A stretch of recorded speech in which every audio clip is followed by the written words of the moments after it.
Napakahaba. 3,000 po ang mga sasakyan na sumama rito sa naganap ng Thanksgiving Motorcade ni Mayor June Bernabe. Suportado ng mga barangay at lahat ng mga non-government organization, maging ang mga kumpanya sa Parañaque City. Ibig sabihin, Mayor, marami po talagang nagmamahal sa iyo. Pagkatapos noon ay dumalo na kagad si Mayor sa Japan upang ipresenta ang kanilang health program kung saan another award na naman ang ginataw ng Parañaque City pagkatapos tumanggap nito na nakalipas na buwan sa Healthy City ang Parañaque sa World Health Organization. Ngayon, kasama natin si Councilor Benjo Bernabe sa pangalan ni Mayor June Bernabe sa Hataw, Parañaque. Magandang gabi po sa inyo lahat. Ako po si Benjo Bernabe, sa ngalan po ng aking ama, Mayor June Bernabe. Andito po tayo sa segment ng ating Hataw, Parañaque para dito sa ating gabay at aksyon. Kamakailan po, nagkaroon po tayo noong November 8 ng isang Thanksgiving Parade. Ang naglahok ay lahat ng ating mga barangay. Meron tayong representatives from Barangay Merville, Don Bosco, San Valley,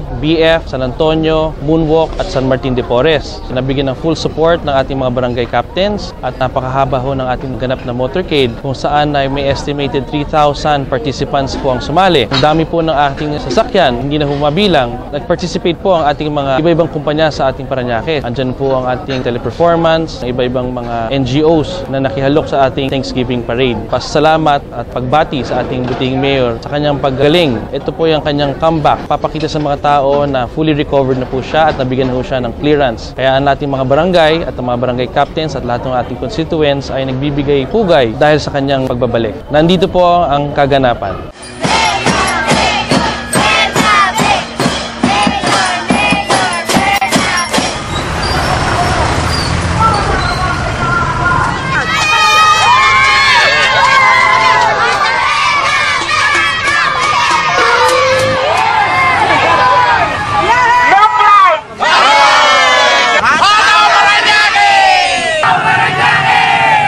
Si Winnie Esplana po ay dating konsihal ng 9 na taon. Nakatapos po siya ng 3 term. Siya po ay tumakbong barangay captain ng Moonwalk. Ang Moonwalk po ay isa po sa mga mauunlad na barangay ng Parañaque. Dito po makikita yung Moonwalk Subdivision, yung Bricktown, yung Multinational. Ilan po sa mga first class subdivisions dito sa Parañaque. Ang una-una pong pinagmamalaki natin dito ay yung pong Moonwalk High School. Aka-accommodate siya ng 4,100 students. Ibang drainage systems po sa Moonwalk ay ating pong nayos dahil po sa aming Save the Parañaque River Foundation, pakikipag-ugnayan namin sa Philippine Navy at saka sa MMDA. Regular po naman namin nadadraga yung Parañaque River kung kaya kami natutuwa na after the rains during the Ondoy storm, 3 o 4 na oras lang pagkatapos ay nag-subside na yung tubig baha. Meron din po tayong ginawang covered court sa Rombi at doon po sa loob ng Multinational ay nire-repair po natin, nilalagyan ng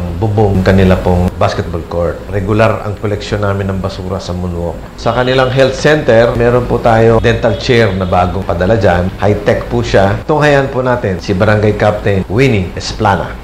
Una sa lahat, pag-upo ko po dito ay tinulungan po agad tayo ng ating namahal na Mayor June Bernabe sa mga proyektong dapat gawin dito sa Barangay Moonwalk. Yung huli nating nag-bless, ayun po ang ating daycare center diyan po sa Airport Village. Isa po sa pinakamagandang daycare center dito po sa Metro Manila at maaaring sa buong Pilipinas na. Madami pong naitulong sa atin ang ating mahal na Mayor June Bernabe, katulad po ng paggagawa ng mga drainage system sa Santa Clara Street, Santo Niño Street at saka sa Jerusalem Street at doon sa Airport Village also. Ang ating pong mahal na mayor ay nagpapalinis po ng ilog, mga creek, dahil ang ating pong barangay ay napapalibutan ng ilog. Paglalagay ng mga street lights sa mga kalsada upang mapaayos ang kapayapaan at maiwasan ang lahat ng mga masamang pangyayari dito sa ating barangay. Kaya po mahal na Mayor June Bernabe, maraming salamat po sa mga proyektong itinulong nyo dito sa atin. Yan po ay alam na ng ating mga kababayan dito sa Barangay Moonwalk. Sa inyo pong lahat, ang inyo pong Kapitan Esplana ng Barangay Moonwalk ay laging tutulong sa ating barangay. Hataw Parañaque! Hataw Parañaque! Hataw Parañaque! nasa COVID Japan ang ating mayor upang i-represent ang Parañaque sa ating World Health Organization upang ipakilala at paalam ang programa tungkol sa ating health upang makita ng ating mga neighboring Asian countries. Napakalaking karangalan po para sa ating lungsod. Antabayanan po natin ang ating mayor upang i-report sa ating mga constituents at kasama natin dito sa ating lungsod ang mga kaganapan na nangyari sa COVID Japan.